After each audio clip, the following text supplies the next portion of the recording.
1948 பிப்ரவரி 24 பிறந்த ஜெயலலிதா 1965 வெண்ணிற ஆடைகள் படத்தின் மூலமாக தமிழ் சினிமாவுக்கு அறிமுகமானார்.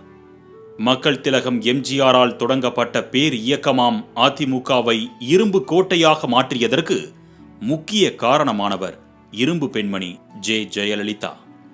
கழகம் ஒன்றே தன் கோவிலாக, தொண்டர்களே அதில் தெய்வமாக என வாழ்ந்து மறைந்த புரட்சி தலைவியின் தார்மீக வார்த்தையே இதுதான். மக்களால் நான், மக்களுக்காகவே நான். அதாவது உங்களால் நான், உங்களுக்காகவே நான்.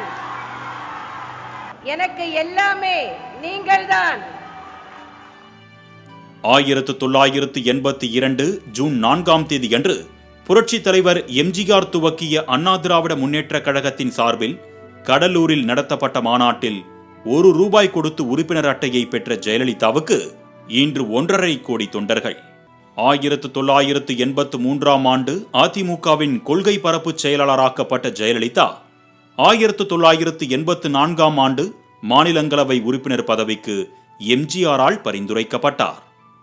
1986 மதுரை தமுக்கம் மைதானத்தில் நடைபெற்ற நிகழ்ச்சி ஒன்றில் எம்ஜிஆர் கையால் செங்கோல் வாங்கிய ஜெயலலிதா அதிமுகவின் எதிர்காலத்தை கட்டமைக்க தயாரானார். புரட்சி தலைவர் எம்ஜிஆரின் மறைவுக்கு பிறகு அதிமுக 2ஆக பிரிந்து இரட்டை இலை சின்னம் முடக்கப்பட்டது.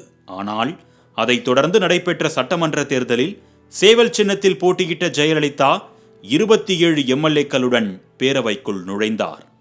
பின்னர் 1989 பிளவுபட்ட அதிமுகவை ஒருங்கிணைத்ததோடு இரட்டை இலை சின்னத்தையும் மீட்டெடுத்தார் ஜெயலலிதா.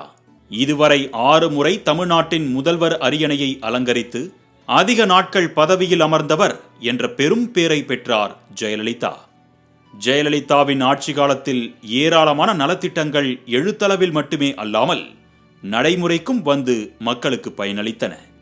இவற்றில் தொட்டில் குழந்தைகள் திட்டம், மகளிர் காவலர் நிலையம், கர்ப்பிணி பெண்களுக்கு மகப்பேறு நிதியுதவி, தாலிக்கு தங்கம் திட்டம், பெண் குழந்தைகள் ஊக்கத்தொகை திட்டம், உள்ளாட்சி அமைப்புகளில் பெண்களுக்கு 50% இடஒதுக்கீடு என ஏராளமான திட்டங்கள் மக்களால் கொண்டாடப்பட்டது.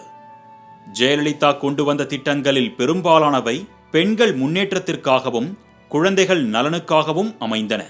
இது தவிர ஆன்மீகம், கலை, பண்பாடு, விளையாட்டு, மீனவர் நலன், சமூக நலம் ஆகியவை வளர்ச்சியடைவதற்கு அசைக்க முடியாத காரணியாக திகழ்ந்தார் ஜெயலலிதா.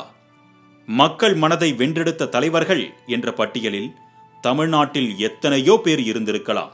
ஆனால் ஆண்கள் மட்டுமே சாதிக்க முடியும் என நினைத்திருந்த அரசியலில் தனியாக நுழைந்தவர் இரும்பு பெண்மணியாகி கட்சியையும் ஆட்சியையும் தக்க வைத்தார்.